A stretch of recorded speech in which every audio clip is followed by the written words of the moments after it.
Hello 10th standard students. Multiple choice questionல ஒரு 2 to 3 questions உங்களுக்கு own questions வர வாய்ப்பு இருக்கிறது.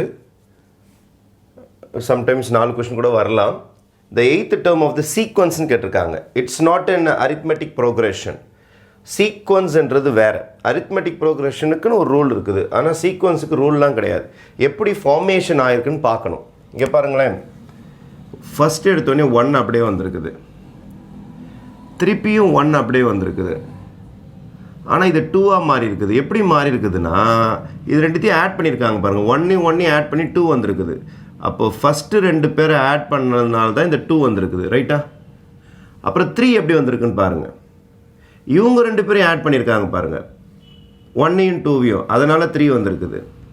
5 எப்படி வந்திருக்குன்னு பாருங்கள். இது ரெண்டுத்தையும் ஆட் பண்ணுறாங்க, இதை ஆட் பண்ணுறதுனால 5 வந்திருக்குது. இது ரெண்டுத்தையும் ஆட் பண்ணுறாங்க பாருங்கள், 3 + 5, அப்போ ஆன்சர் 8ன்னு வருது. அப்போ அடுத்தது நம்மளே ரெடி பண்ணலாம். அவங்க கேட்டிருக்கிறது 8th டேர்ம் கேட்டிருக்காங்க. 1 2 3 4 5 6 டேர்ம் வந்துருச்சு. இப்போ 7 8 8th டேர்ம் தான் கேட்குறாங்க. 8th டேர்ம் கேட்குறாங்க. இதுக்கப்புறம் ஒரு 2 கோடு போட்டுக்கிறேன் நான், ரைட்? 8th term கண்டுபிடிச்சிடலாமா? இப்போ நீங்கள் என்ன செய்ய போகிறீங்கன்னா, இது ரெண்டுத்தையும் ஆட் பண்ணுங்கள். இது ரெண்டுத்தையும் ஆட் பண்ணி இங்கே எழுதுங்க. அப்போது 8ஐயும் 5ஐயும் ஆட் பண்ணால் உங்களுக்கு என்ன கிடைக்கும்? 13. கடைசி 2 பேரை ஆட் பண்ணி இங்கே போடுங்க.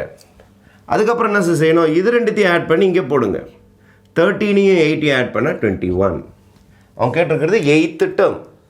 அப்போ இது ரெண்டுத்தையும் ஆட் பண்ணால் இது வருது, இது ரெண்டுத்தையும் ஆட் பண்ணால் இது வருது, இது ரெண்டுத்தையும் ஆட் பண்ணால் இது வருது, கடைசி 2 பேரை ஆட் பண்ணால் இது வருது, கடைசி 2 பேரை ஆட் பண்ணால் இது வருது.